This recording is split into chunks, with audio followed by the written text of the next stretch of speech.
So if we have been given the service time, remember the service time, the service time, this one on average, let's say it's 2 minutes. So the service rate, so which is, and this service time is what we wrote as 1 over, let me just use it here as 1 over the service rate this way. So 1 over. So should we want to know the service rate, then we will just need this is we need this. So which is going to be the inverse of this, which is, say it is this is 2 minutes, but in 1 hour. 1 hour has 60 minutes. We can say it is 60 minutes. We divide by 2 minutes so that we can have 30. These are 30 patients per hour. So in our case that we can say that therefore the service rate is 30 patients per hour, while the arrival rate, we are being given the 20 patients.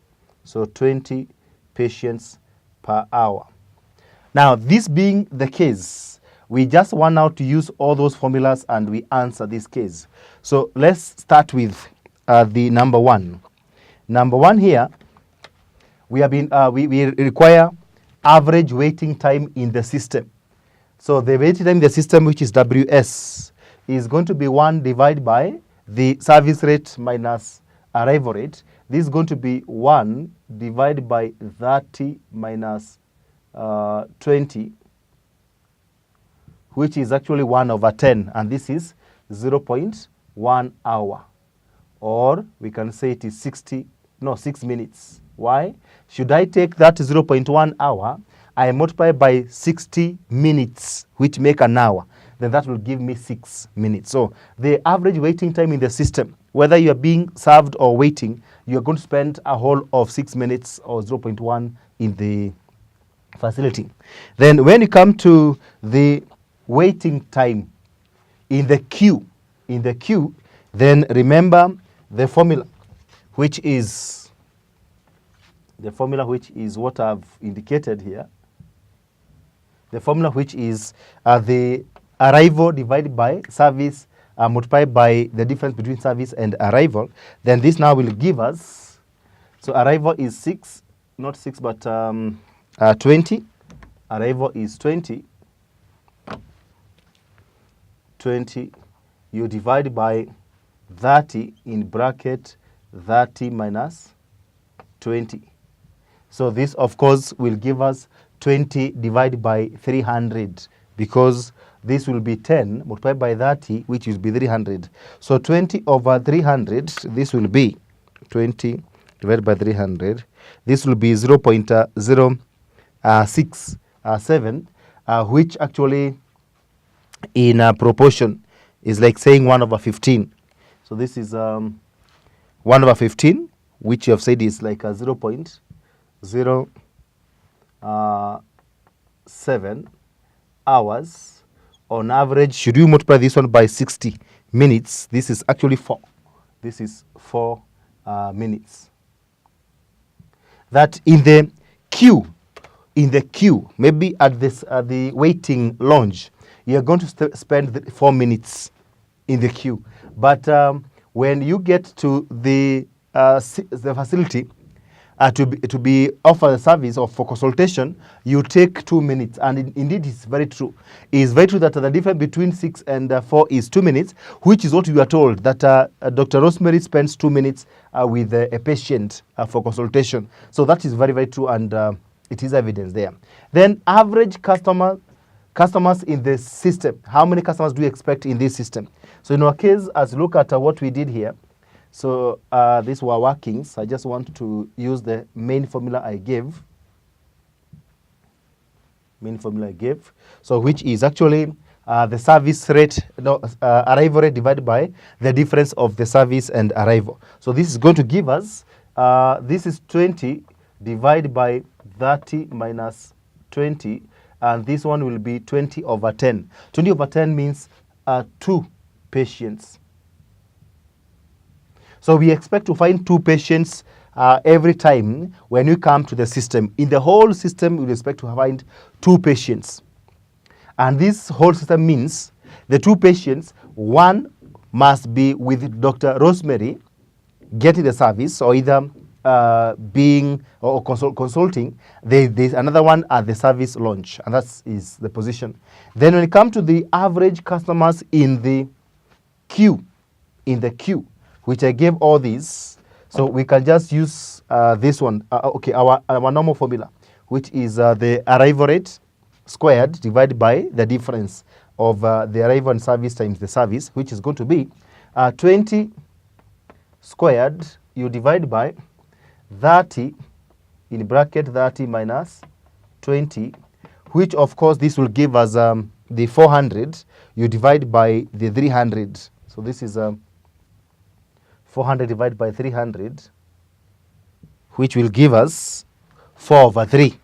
So remember, when you say 20 squared, you would expect to be 400 divided by 300, which is 1.33. This is 1.33. So 1.3 patients.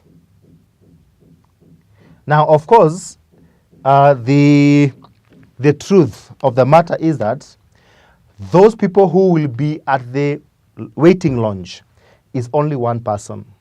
The other one, remember, is seeing Dr. Rosemary. So in the system, there are 2. So one is the lounge, and the other one is in seeing Dr. Rosemary. The issue of 0.2 comes in because this one patient, though he is waiting at the lounge, he is not actually heading to the chamber to get the service. He's not heading there. He still have some time to wait, meaning the person who is getting the service or either getting consultation, he is actually not through with his time. He has some few time that he's going to spend before finishing with Dr. Rosemary before this person now can join in. So therefore, there is a part of that patient who is with Dr. Rosemary at the moment that he has not completed, and therefore we are going to take some time before this person can see Dr. Rosemary. That's why it is 1.3, but physically is 1 at the launch, the other one with Rosemary. Then of being busy or having a queue or not receiving immediate service is just mu, not mu, but the arrival divided by the mu or the service rate, which is going to be 20 divided by 30. This is 2/3. 2/3, and 2/3 is like saying 67.7% or 67% is. So this is 2 over 3, which is 0.67. So you can have it as this is 67% on average. So this doctor, she is busy 67% of her time, and therefore the 3% of her time she somehow is idle, and therefore would expect her to see some other patients. So this is number 6, probability of being idle. So Dr. Rosemary being idle or having no queue, like the way we have been asked there, at the same time, probability of getting immediate service, then it's going to be 1 minus. So in our case, we'll have it as the 1 minus 20 over 30, which is actually that 3%. The 3%, which is a third anyway. A third of her time, she is somehow idle, and she can be able to see a patient, and a patient can be able to get immediate service. That's a third. Then probability of exactly n customers in the system, like you have been asked about no patient, which of course, if we were to use this one, we say no patient, you see now this one will be 0 here. So, and anything raised to power 0 would actually be 1. So if this is 0 and we put this one, we make the whole answer is 1. 1 times this remains this one. And that's why the answer will still be what? The 3%. But I want us to change. Instead of now saying exactly no customer, let us change and imagine that the question was asking us to find, let's say exactly, instead of 2 customers, because you have 2 patients in the system, let's say like 3. Probability of exactly 3 customers in the system. So if I change this one now to be 3, this one is now 3 patients in the system. So we'll have it as 20 over 30. Then you have 3 customers. Then 1 minus 20 over 30. Remember, already we know that this is a third. So you just need to multiply this one. We take 20 divided by 30. Then we power 3. Then we multiply by 1 divided by 3, which is a third. This is actually 0.1. So this is 0.1. The probability that you may find 3 customers in the system. Of course, 3 customers means 1 is being served, the other 2 are at the service or waiting launch. So the probability is 0.1, which is so low, 10%. But probability of getting 1 customer or so there is going to be higher. So this is only 10%. So the probability of more than n customers in the system. Let's still stick to our 3. So more than 3. So n is 3. More than 3 customers in the system. Then of course now will be, this is mu, or either arrival divided by service, which is 20 divided by 30. Then you have now 3 plus 1, which is 4. So this one will be an average of, so 20 over 30, 20 divided by 30, then raised to power 4. This is actually 0.2. So 0.2 because it's 0.197. So you can have it as 0.2. So probability you may get more than 3, then that means we'll get it is 20%. But this one is 10%. Then we come to this one, probability of less than n customers in the system. Let's still take this one to be 3 customers. So probability of finding or having less than 3 customers in the system will be 1 minus. So this one should I take as 1 minus 20 over this is 20 over 30. You power, there are 3 here, 3. And in this case, our answer will be, first of all, 20 divided by 30. Then you power 3. Then 1 minus the answer. This is 0.7. So this is actually 0.7. Now, indeed, looking at whether the formulas are very correct, you can even tell that when talk of exactly 3, then below 3 and above 3, when you add, should give you 1, which is true.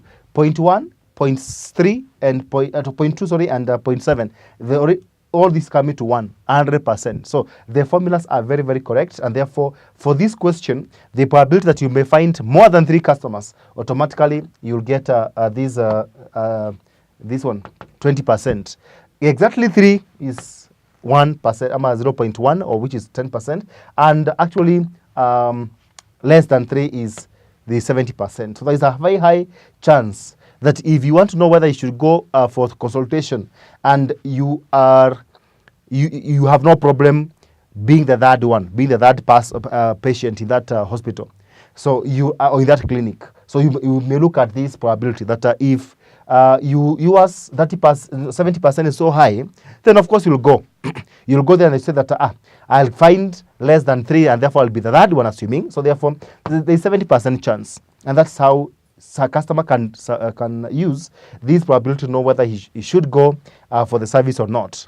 Then number 10 is probability of X customers arriving in the system in T time. So here we have to make our own question. So assuming that we say that the probability of, remember we have been told that if arrival rate is 20, arrival rate is 20 customers or 20 patients in an hour. So now you're told that X customers arriving in the system in T time. Supposing we say that probability of, let's say, 10 customers arriving in the system 10 customers. We know, yes, 20 customers on average arrive. And remember, average means what? Average means that we can have more than 10 or more than 20 or less than 20. So suppose we take like 10. So average of 10 customers arriving in the system.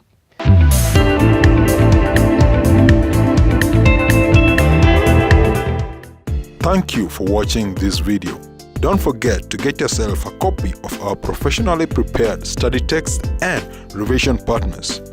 Visit our shop along Tom Boyer Street, Pioneer House, 3rd floor, opposite Fire Station.